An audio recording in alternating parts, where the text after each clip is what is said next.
For those of you that I haven't met yet, I'm Kimberly Ellis with Kimberly Ellis Marketing, and I support Grace, who is on the call as well on the Tucker Training account. She is the full-time social media strategist for Tucker, so I support her in the marketing department in whatever ways I can. I was with Tucker for many years in my past life before children. Had a baby in 2018 and started KEM. So we, as a company, focus on social media marketing primarily, and a lot of that being consulting with clients as well as full service management for small to mid-sized businesses, a lot of those being local to the area. So, um, a lot of the teaching that I do is directly correlated with what we are putting into action every day across a variety of industries with a variety of different clients. So we really are putting this into practice every day to be able to teach it to you guys to hopefully be able to do some of your social media marketing yourself. So a big topic we put out a survey a few weeks ago, and a big topic that people wanted to focus on was this one: how to actually get some traction on social media with your marketing to generate some leads without doing the ad spend. There is a time and a place for Facebook ads, Instagram ads. Meta in general has a very horrible ad platform, but it is pay to play, as I say with our clients. So there is a area that we will do minimal ad spend for certain things. But for the most part, we are still very much focused on organic social media. There's still a lot of space for that, room for growth. So we're going to focus on those type of strategies today. And also, I wanted to say thank you for those who were going to join us Wednesday and were flexible with the reschedule. We had a little hiccup in our plans this week. So thank you for joining us this morning instead. I appreciate it. Okay, so just a couple topics that we're going to hit on today. I know we all have limited time. I trust me, I get it. And this industry, especially, you guys are busy. You are not trying to be content creators, so we're going to teach strategies that work for that limited time schedule that you have to dedicate to this. And also types of content that actually convert without sounding too salesy, coming off like that's the only reason you're on social media. And common time wasters, because let's be honest, social media is a time suck. So how do we avoid those pitfalls to actually be productive on social media and not fall down those rabbit holes that just waste our time and we feel like we haven't actually accomplished anything productive when it comes to marketing? And then again, I know we're busy, so staying consistent as well as that kind of goes hand in hand with finding those strategies that actually work for you. How can you keep up with it and not drop this in a few months when things get busy? We also will talk a little bit about outbound engagement, how that's a very big factor in strategies still in 2025, especially as there's more and more competition, finding ways to stand out on social media. One of those is spending time on outbound engagement. And then if I don't talk too much, we will have time for questions at the end as well. So why does organic social still matter in 2025? I'm sure if you get on Facebook at any given time of the day, you see plenty of sponsored ads, paid advertisements in your normal feed of those that you follow. And Meta tries their best to do a decent job of stalking us sufficiently so that they, follow our trends and know what we're searching and show us relevant advertisements. So, the only thing is people are getting kind of sick of seeing so many ads, and just so ad fatigue is the word I like to use, ignoring those paid ads because they can tell right away that they are advertisements as opposed to organic. There's just a visual difference and it has a a different feel to it. So a lot of people are skipping over those, clicking, not interested, so that they try to get the message across to Meta that they want to see less sponsored and more of the people that they actually chose to follow. And just skepticism in general about those ads, everything feeling overly promotional. The trend right now on social for even big, large brands is to feel more organic and more relatable and more like a real person is posting that content versus some robots behind the scenes. And you know exactly what I'm talking about if you spend any amount of time on social media, the difference between a human being and a big brand posting like a big brand. So we want to humanize your brand, especially with how personal your relationship is with your clients in this industry through storytelling. We want people to connect emotionally with your brand, and that personal narrative that you offer as an individual realtor, or whether you're an individual or a team, it doesn't matter. You guys are still very one-on-one business with your clients. So sharing those real life experiences are how we're going to reach those people differently than we would with ads. So that is just the gist of why we want to stick with organic versus dumping all of our money into ad spend and just kind of hoping for the best just because everyone else is doing it. And it seems like a lot of the feed is ads these days. I promise there's still benefits to organic. So one of those, benefit of community building over those quick kind of paid impressions. So higher quality engagement. You may get a couple thousand impressions if you spend some money on an ad, but who are those people and what action are they actually taking on your page? Can't see a lot of that data in depth to follow up with them like you can with an organic, someone who comes to your page organically and engages with your content, whether they're sharing your post to their stories or they're commenting on it or responding to one of your stories in your direct messages, that type of thing. Like those are actual people you're touching. And those are going to be much more in the long run, those are going to be much higher quality. So more shares on your content, more referrals, more conversations, ultimately is going to lead to more effective lead gen. And again, that long-term value, strong, engaged community is going to also be a sustainable source of referrals, which of course we love. So even if maybe they are not in the market, you're still getting these eyes on your account who think, oh, I know so-and-so would mesh so well with this person. I'm going to share their content with them. I know that they're in the market for buying, selling, whatever it may be. Versus, again, those paid impressions, once your budget runs out, once your ad ends, you don't really have any way of following up with those people that saw your ad if they didn't continue to follow you or are engaging with your organic content. So, how can we maximize the time that you do have to spend on social media, even when it's a little bit? The biggest thing is you're just going to have to start. If you're not posting, we can't really tell what's working for you yet. So there is a little bit of time commitment involved. When we start with a new client, so let's say you're starting from scratch or you haven't been posting or you post sporadically, we start with a new client, we say, you have to give it 4 to 6 months to really see results, consistency for 4 to 6 months to really notice a huge difference.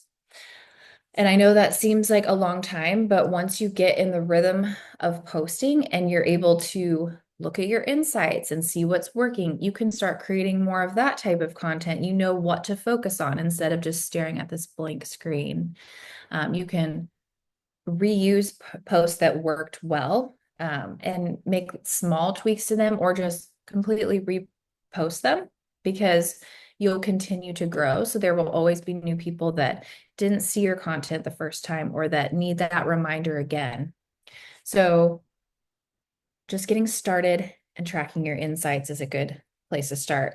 And I always preach quality over quantity because, again, you are not here to be a content creator. If you can somehow find time to post every day, 7 days a week, by all means do it. But I want you to stay consistent versus trying to crank out like a machine, all kinds of content. So there's a catch 22 there because I also don't want you to focus so much on quality. I'll talk about this in a minute as well, that you don't post. But if you can, if it's doable to do 2 to 3 posts a week, stick with that. Make those a little bit more meaningful versus just, whatever national day is on the calendar. Something generic. Focus on something related more in depth to you, storytelling, um, directly related to deals you've done, your clients that you've helped. How can you share those stories with other people who will relate to them? So those deeper, more meaningful posts, they always outperform the quick graphics that we pull from Canva and just tweak a little bit to put to our brand. Does that make sense? So instead of creating like a happy Memorial Day graphic, focus that week on a reel that shares a testimonial from one of your clients. So that's what I mean by quality over quantity. And then to stay on top of it, take advantage of these quick wins on social that you can do each day. So if people are commenting on your content, make sure you're always replying to those comments. Make sure you're liking those comments, following up with those people. Don't leave any DMs unread or unanswered. That is like someone basically inquiring about your services and you ghosting them. Even if it has nothing to do with real estate at the time, it can always lead to that. You want to foster those conversations, foster those leads. So things that you can do 15 minutes a day are outbound engagement, which we'll talk more about, commenting on other people's content, making sure that if you're expecting to get engagement, you are spending time giving a little bit of that. And it doesn't have to be a lot of time, but make it meaningful. And then again, keeping up with people who are taking the time to leave comments on your stuff. None of that should go unanswered. And then take advantage, again, we have limited time, so take advantage of things that are going to help you get the most out of that time. So scheduling tools, there's free versions. I love Metricool. I've probably talked about that at every workshop. So if you've listened to any of my workshops, I preach Metricool because it's very easy to use. There's a free version of it if you have one brand. And it has just about every social media platform. So that way you can schedule posts in advance and you're more likely to get like a week or two. If you can do a week or two at once, just think how much more consistent you'll be. If you set aside a block of time to batch that content and schedule it. And then pay attention to analytics because those are going to be your best friend. You don't know what's working unless you're studying what you're doing and looking at the results that you're getting. And if you're wondering what to look at for analytics, the top things are reach. That shows how many people that piece of content was shown to. So that would be how many people viewed that piece of content. The algorithm said, okay, this person would probably like this piece of content. And then based on their reactions, whether they engaged with it, which is the other analytic you want to look at, they would then push it out to more people if it got some good engagement. So we look at reach and engagement primarily. Those are the two main things.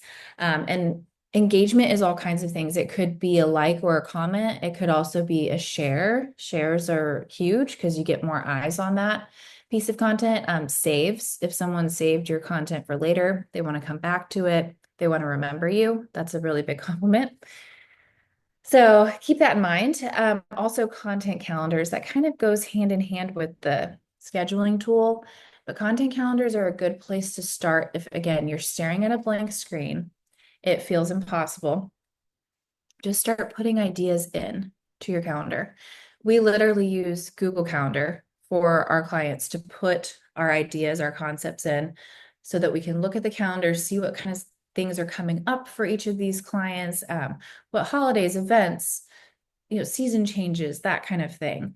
It gives us a place to start, sort of like a rough outline. Yes, Metra Cool. Here, I'll put it in here. It's literally Metra Cool. Sorry for those in the chat. Metra and Cool. Okay, now I gotta get rid of the chat. Sorry. Okay.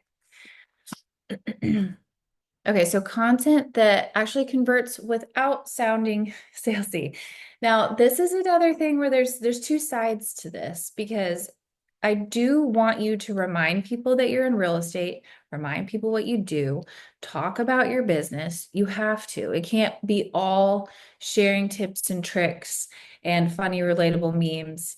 Do a lot of that, but you still have to remind people you want them to take action to support your business. You want them to share your content.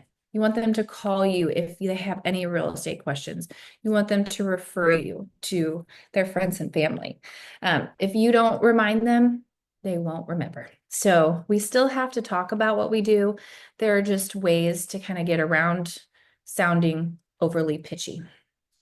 And the main kind of content pillars that really always work for those, always have, probably always will, are these here. So educational content, easy to do in social media, or I'm sorry, in real estate.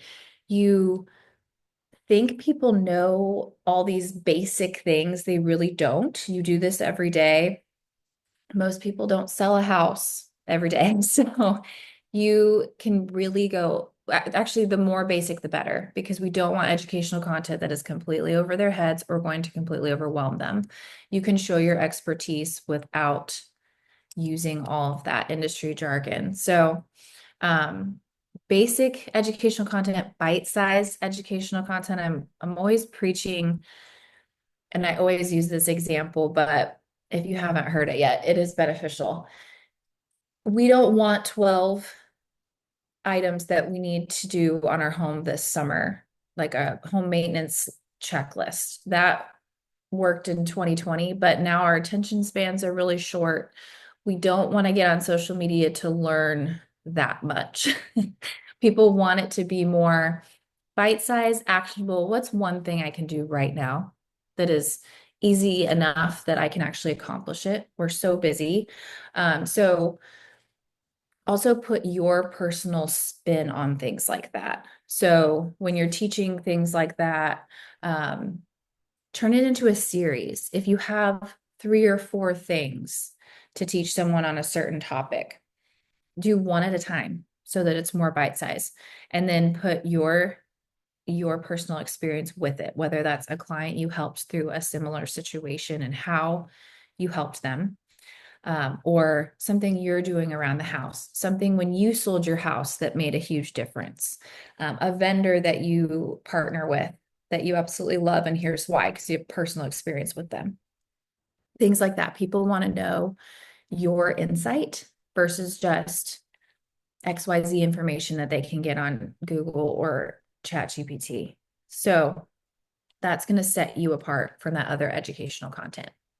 And then behind the scenes, you can't fake that. You can't, well, you can fake it, but you can't make that generic. So that's always going to work well because people are nosy and people want to know what you're up to. And I never mean that you need to share anything overly personal or that you're not comfortable with, but the behind the scenes, the day-to-day of what you're doing in your job so that people see, okay, they're actively selling, or here's what they do on a daily basis.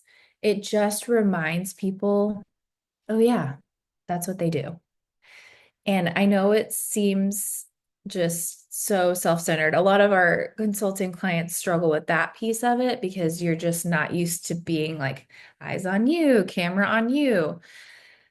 But it works. So the more comfortable that you can get with it, the better off you'll be. And we have, ways around having to show your face in every video, stuff like that. But you still need to show that day to day. If you're out at showings or hosting an open house, filming that behind the scenes video, especially for reels, photos too, that's always going to work really well.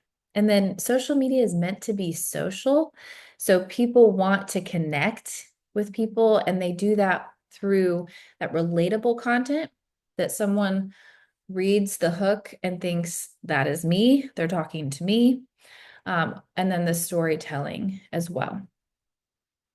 Make that person feel seen or heard through your story. Someone out there can relate to these experiences that you've gone through with other clients.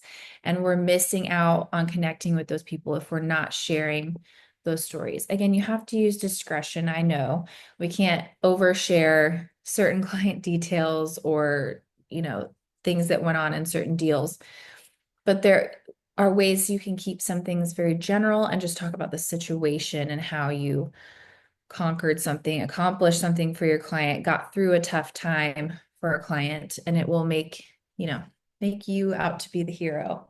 It works really well for social content.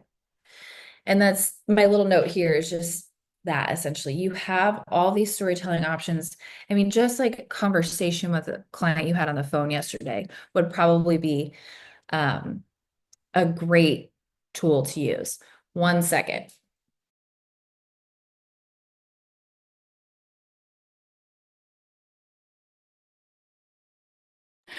Grace, are you there? Yep, Okay. Sorry, I'm going to need to pause for 1 second. you're good. Sorry, everyone, but he's just going to chill with us for a few minutes. Okay. So that is the end of that. Okay. So real examples of that content that we can create that's not salesy, but also highly converting. So one thing I always recommend to our real estate clients is local spotlights. So you are selling in these communities that you're these communities that you're actively selling in. Show people that you know those areas. What are the local hotspots? Like a lot of people are moving into Indiana, and those types of people want to know where the heck to go for the most basic things. And there's so many new businesses, especially in well, all over really. There's tons of new businesses that they would love the local spotlight on them. And you can do collaborative posts with them. And that gets your account, your name, your face to in front of so many more people. So just think about coffee shop is the most basic example, but it's an easy one to do. You're visiting a coffee shop anyway with clients. Um, Take some short B-roll, put together a quick reel, and tag them as a collaborator in that reel. And then let's say they have a few thousand followers and you're just versus you just getting started. Those few thousand followers are going to see your account tied to theirs. Again, I know I say you're not a content creator. This is kind of like a content creator move, but it works. Even if it's as simple as sharing them to your stories. Maybe you don't share an entire reel, but you post a quick little snapshot of your coffee that morning, tag that shop to your Instagram stories. They reshare it to their stories, and you have tons and tons of eyes on your account that you wouldn't have had otherwise. So that's what I mean by those local spotlights. And again, that helps potential clients see that you are active in these communities and you know the hotspots like that. And then your personal story, that is a big one where if someone comes to your account for the first time, where can they find out about you? Where can they find out about what it's like to work with you, get a feel for who you are, if you'd be a good fit? You can't always tell that from just looking at the general feed. So what we recommend for our consulting clients, and what we do for our management clients is come up with a series of pinned posts. Pinned posts are posts that will live at the top of your feed regardless of how much more content you post. So for example, on Instagram, you can have 3 pinned posts, those 3 first squares at the top. So we typically do real estate's a little bit different, but we'll typically do like the first one is about the company or about the person. So again, people get that feel for who they're working with.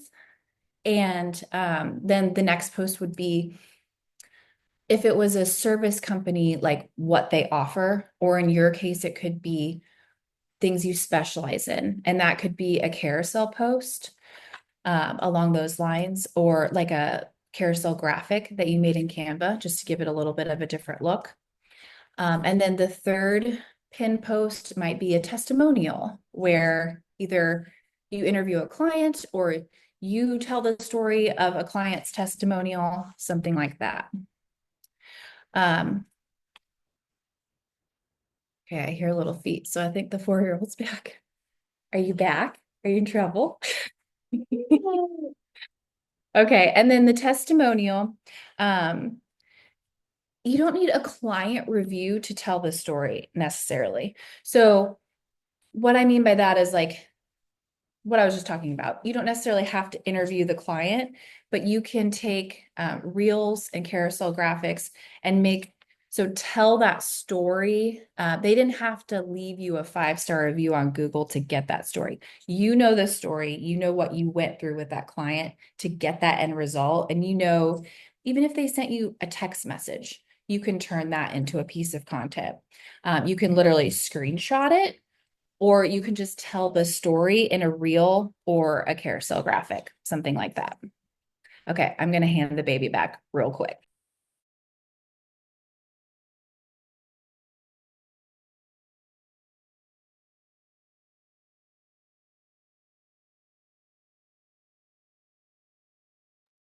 Okay. All right, so time wasters, because there's a lot of them, let's be honest, and how we can avoid them. Um, I know. When you get on social media, it's so hard. I find we do this, my team and I have this problem a lot. You get on there to do something, 5 minutes go by, and you got distracted by some post, and you're wondering why you even got on there in the first place. So that's a big one, is setting time limits. I don't have that on this slide. I may on the next one. But the first one I always tell people is set timers for yourself. So if you are going to spend time doing outbound engagement, make sure you're just giving yourself that allotted amount of time that you actually have. So 15, 20 minutes, that's plenty. Even if you have 10, just set your timer for 10 minutes. Then you know you're on a time limit. You get on there and you focus on other people's content, leaving comments, actively engaging with those people for that set amount of time. And then another really common time waster is chasing trends versus focusing on your strategy. So it's easy to scroll the Reels tab or your feed to get inspiration and try to recreate those trends. And I get that because it's a good place to start if you don't know where to start. But trends don't always equal leads. Doing what everybody else is doing is just that. It's not going to set you apart. You're not going to see traction as quickly as if if you're sticking to your strategy that works for you. So yes, if there's relevant trends that align with your brand, your personality, what you're trying to accomplish, a message you're trying to get across, by all means, do that. But it doesn't need to be the only type of content that you're putting out. And then obsessing over vanity metrics, meaning followers, follower count, number of likes on a post. If your post gets 2 likes, please don't let that discourage you from continuing to post. That's basically what I mean by that. It is harder than ever to grow follower count on pretty much every platform. Facebook business pages. I really want you to have them because you can track insights. You can, people have a landing page to go to for your business versus visiting a website that they can't tell when that was updated last. And there's still, you know what I'm talking about when I say there's still a demographic that is very much in love with Facebook and that you can find leads there. So, but growing your follower count on a Facebook business page is tricky organically. So don't worry about the number that you have on there, but continue to post there and then share your business page content to your personal page so that new people are seeing your content, are seeing your business page that way. And then they're hopefully sharing content as well because you're making it really high quality and really relatable. So everybody wants to share it and save it and show it to people. So the better plan versus focusing on those vanity metrics is meaningful engagement, which we already talked about. So those conversations that you're having in the DMs, those are going to convert to leads much, much more than a like on your Facebook page, right? Because anyone can like your page to boost that number, but who of those people are actually having conversations with you are actually going to end up becoming a client? And then perfection paralysis. So I talked about this with the quality piece as well. You can get so stuck on quality that you just don't ever hit post. And that's not helping you because you're wasting time and you're not getting anything out of it. So don't worry about editing, rewriting, it gets to the point where you just need to post and see what happens. Um, if it has a typo, don't take it down. It's fine. You're human. Like, don't overly obsess over perfection. So, embrace authenticity. It actually works. Genuine, as we've been saying here, is much more relatable. Okay, so how to stay consistent when you don't have a lot of time. We talked about this already, so I won't spend too much time on it, but batch your content creation. So block out time, put it on your calendar like you would any other event. So Mondays from 10 to noon, I'm going to sit down and create however many posts at a time. I really don't want you spending more than 20 to 30 minutes on a single piece of content. Just to give you kind of like a gauge. If it's taking you hours to crank out one piece of content, it may at first, if you're learning how to do things like reels and creating graphics and you're making some templates to kind of get you started. But in the long run, you should be cranking this out in 20 to 30 minutes. And that's everything: copy, visual, hashtags, putting it all together, and hitting schedule or post. So think about how much time you have each week or each month. You could just sit down once a month and crank out the whole next month, and try to stay in that 2 to 4 posts per week if that's doable. For our management clients that we see the most traction with, we are posting 3 to 4 times a week. It's pretty much always 4 times a week, unless it's a slower engagement week, like Memorial Day week, for example. I wouldn't put a ton of time into your content that week. Engagement literally changes with the seasons. So, May for a lot of people is super busy, we call it May, December, and May and December are just very low engagement months because we're getting into summer. People are starting to get, travel plans are happening or school's letting out for families, things like that. Weather's nicer, so people are spending more time outside, a little less time on their phones. So you'll see dips, ebbs and flows in engagement around those times. So timing your content strategically as well is important. Like I said, don't waste a ton of time with a really elaborate reel to post on Memorial Day because you probably won't get a ton of reaction.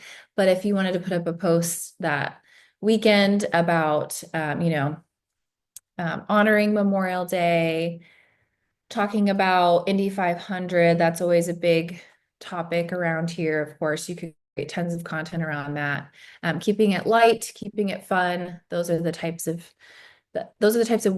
weeks to keep your content light and not so salesy. And then template everything. I mentioned creating templates to get you started. So go in Canva and create holiday graphic template for yourself, a carousel post graphic for storytelling, so that you can easily go in, create a new one that looks consistent, so that people get familiar with when they see that, they recognize that it's you immediately. When they see that piece of content, they directly correlate it with you. And then, of course, that's going to streamline your production. Um, Captions too. So you could create a caption bank for yourself for certain topics that you see are doing well and you want to talk about regularly. And definitely create a hashtag bank. On Instagram, you can use 30 hashtags. We usually, for clients, it varies, but we stick to around 12 to 15 hashtags. There's no magic number. I'm not telling you that's the number you have to use, but that the focus of hashtags these days are it's more SEO related. So um, we want to put those keywords. We want to look at hashtags as keywords essentially. So they need to be relevant to the content that we're posting. So we keep a bank for each client that we kind of rotate through depending on what topic we're posting about. So keep that in mind. You could keep a couple, like a Word doc with a couple paragraphs of hashtags for different topics. And I think Tucker even has a hashtag bank that goes with their monthly content calendar they send out. So that's a perfect place to start. And you can add in just a couple of additional ones that are relevant to, again, the topic that you're posting about. So things like that, that you keep in like a Google Drive folder, social media are going to help you tremendously save time, stay consistent, stay on track. And I've already mentioned this, but repurpose regularly. This when I first started in social media specifically, this was breaking news to me. We don't have to create new content every single day for the rest of your life. Um, Again, people will need to hear your messaging again, or they didn't see it the first time because the algorithm, thank you, or it just worked. So you're going to talk about it again and put a different spin on it next time. Okay, so again, if you've been to any of these recent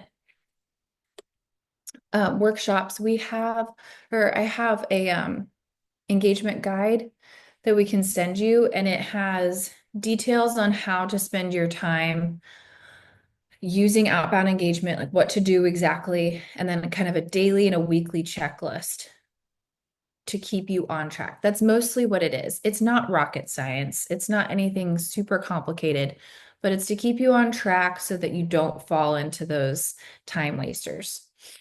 So the reason for outbound engagement, though, like the reason we still need to spend time on it versus just throwing up our post and getting mad because we got 2 likes on it, the algorithm rewards people who are actively using their app. So if you are just going on to post your content and want the leads to start rolling in, it's just not going to happen. Platforms boost posts and accounts that engage more frequently, that are spending time engaging with other users. Again, social is meant to be social. So they see that you are actively engaging with someone, they're going to show that your content to that person more. So there is a way to be strategic about it and really target people that you want to work with or that you want to see your content. Just top of mind examples for our market are like local influencer type pages, content creators, mom groups, visit indie type pages. All of those pages are great places to start. Local restaurants, great to engage with because they have a pretty good following already, and their followers see their content, sees who comments on it, sees who is actively on their page, and that's another way for people to find you. Whereas otherwise you'd be buried. Your content would be buried. Your name would be buried. This is giving you just a daily way to kind of get up there in people's feeds. So and again, just being on the app and being active shows the algorithm that you're giving, so you'll get, if that makes sense. And shows relevance and value at the end of the day. Thank you, Grace. I appreciate that. Yeah, if you would like that engagement guide on kind of how to best spend your time, she has a copy of it that she can send to you. Thank you. Um, so again, I kind of mentioned this already. Commenting DM interactions are great too. So if you reply to people's stories on Instagram, it puts your profile top of mind. So we've tested this many times and it's always the same. If we are direct messaging with an account on Instagram, whether that be, let's say they post a story and we just reply and say something like light, not creepy, just, oh, that's so cool. And then we post a piece of content. That person that we interacted with will see our piece of content at the top of their feed because the algorithm was told by that DM interaction that we're friends. We want to see each other's stuff. So that is why if our clients are wanting to work with someone in particular, we literally target them with our engagement. It's not in a gross way. It's just building each other up, encouragement, that type of thing. Um, it's a great way to organically get new eyes on your profile. And when you're doing these interactions, it's not about volume, again, quality over quantity. Read their caption and respond to their question or give some sort of thoughtful interaction versus just a couple of emojis. That's what I mean by that. Doing all of this is going to build those genuine relationships versus just boosting a follower count that ultimately, I mean, there's realtor accounts that have 15,000 followers that probably do, half the business you do because it's not all about follower count. That's not what's going to lead you to these organic leads. Um, it's the real relationships that are going to actually build conversion. Those convert more consistently, people who are actively engaging than just passive followers. Okay, so I get really triggered being in the industry that I'm in, seeing a lot of negative, honestly, fake marketing advice. It's just clickbait, is what it is. And a lot of it is for some reason geared towards realtors. I don't know if it's because in this industry we're just searching for what is really going to work, and people take advantage of that. I don't know. But these are some fake marketing advice that I see regularly that I want you to scroll right past. My overall purpose of sharing this is there is not a one size fits all strategy just because you're in real estate or, in social media marketing in general.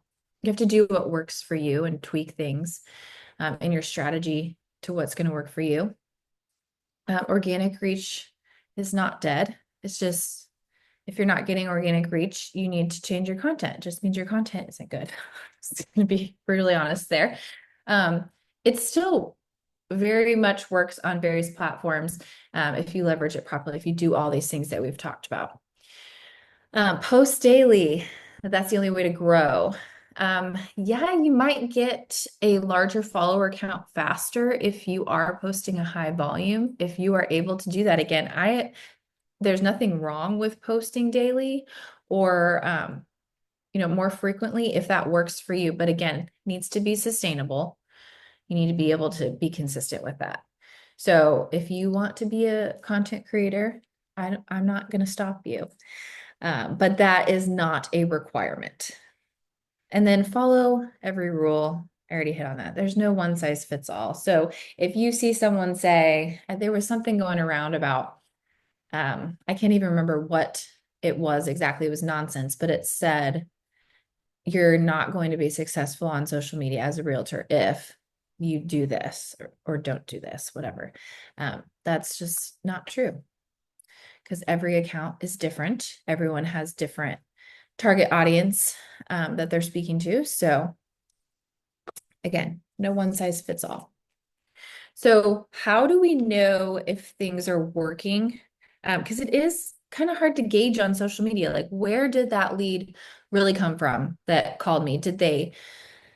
where was the original source? We have a lot of clients who um, they may get discovered on Google or a personal referral, but then people go to their social media and that kind of seals the deal. And it's that, or vice versa, it's the other way around. They find them on social media and then they go check out their other platforms or they get a personal recommendation. Um, so, how can we tell if what we're doing in content is actually working? Um, Again, I've said this a couple times, so I won't hit on it too hard, but meaningful engagement. So the pieces of content that are getting the comments, the shares, the direct messages, those are obviously working. So instead of just trying to come up with a fresh new topic to have the same result, talk about that again.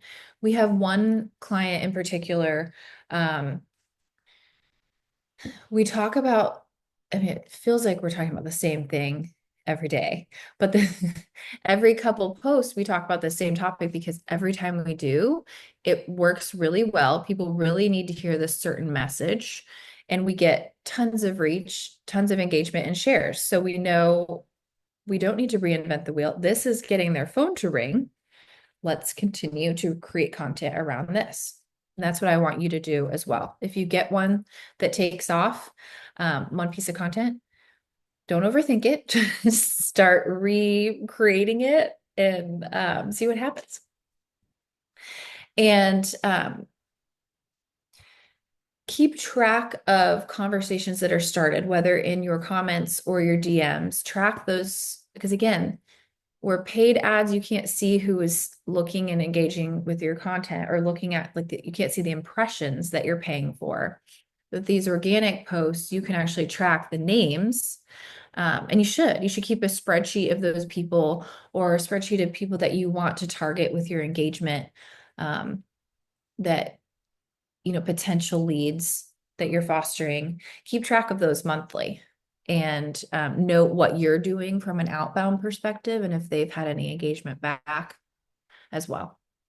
Another part of engagement to view is your profile visits and link clicks. So that suggests that people are taking an active interest in your services, any profile traffic.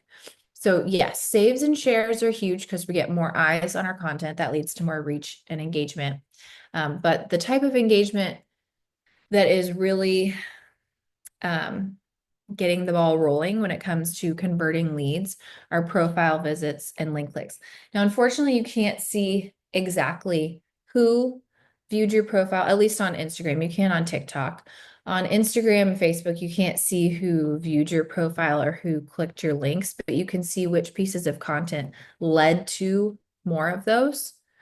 And again, create that same type of content and make sure in that content, you are giving them a clear call to action of what you want them to do. So you want them to view your profile, tell them that. You want them to click the link in your bio if you're on Instagram, tell them to do that. And you can have multiple call to actions. We typically do uh, 2 call to actions in each caption without making it feel forced. But we will ask people to follow this account for more real estate tips, whatever. Insert here, whatever is relevant. And be sure to share this post with someone who's been on the fence about selling. Something like that 2-part call to action. Because there's usually more than one thing that you'd like them to do. You'd like them to contact you directly. So send me an email if you would like a free market analysis on your home. And if that's kind of like a more high pressure call to action, you want them to make direct contact, ask for or offer a second alternative call to action that's lower pressure, like follow me or share this post with someone, save this post so you remember who to call, comment below XYZ, whatever is relevant to that post. That's why we like to give those 2-part call to actions. Okay, so your organic lead gen checklist. Optimize optimize your profiles. So this is where I would start if you're like at ground zero, looking to just make some fresh updates. Look at your profiles, update your bio if necessary, put a new profile photo up just to get people to kind of look twice. Oh, someone's got a fresh photo. Make sure all your contact details are up to date so that you don't want to miss out on any potential leads because you don't have your phone number, your email address easily visible, easily clickable in your profiles. And make sure that's true across all social media platforms. In your Instagram bio, particularly, your name field and your username field are both searchable. I think I talk about this in another part too, but I just want to make sure I hit on it. That means you want to optimize those with keywords. So real estate, realtor, Indiana. Basically what I'm getting at is like what you do and your location so that people can find you locally, easily. There's no question at all. I mean, someone should look at your username and be able to tell what you do, ideally. If they're clicking on too many times I'm clicking on profiles and I can't immediately even tell if this business is local to me, which is insane.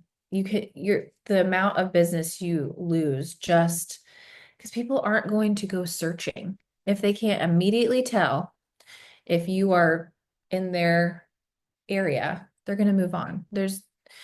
Anyway, I'll get off my soapbox, but make sure you have your location and what you do in your profile.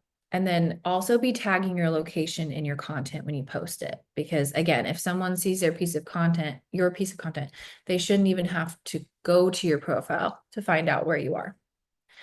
And the reason being, people are lazy. They're just not going to do it. So they're not going to take the time to find out. You have to make it very, very easy. Um, Obviously, content strategy and planning. So take what we've talked about today and make that work for your business.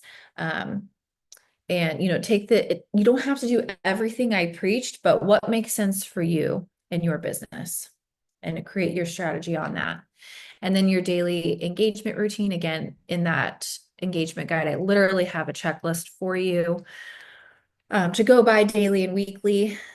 Repurpose your winning content and do monthly check-ins with yourself. I don't want you to do this for 6 weeks and then fall off.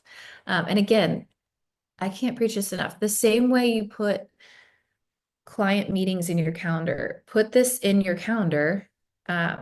It's your business. Unfortunately, you wear all the hats. So you wear the marketing hat. So you have to set aside, the admin time to do this marketing content and as well as strategy check-in, to kind of get a feel for where you're at, what needs to change, and also celebrate your wins. And like look at the fact that you've been posting consistently and look at these posts that have done reasonably well and, gain momentum from that.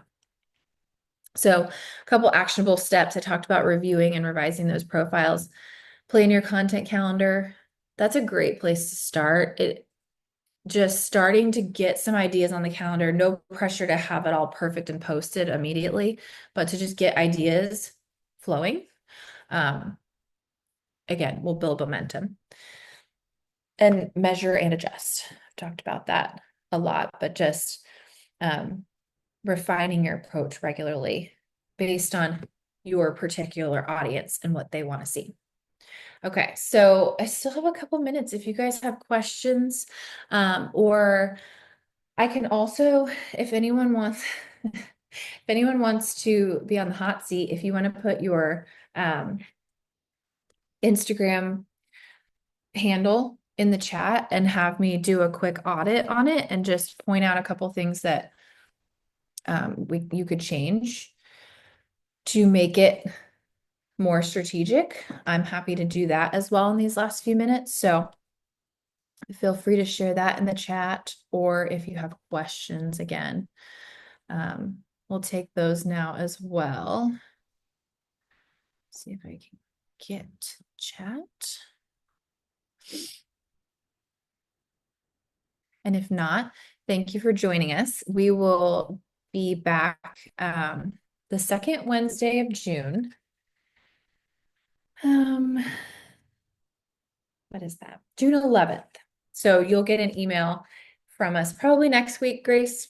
I don't know how quickly you send those out once I get you the topic, but we'll let you know about the topic, and it will be that same time, June 11th from 9 to 10.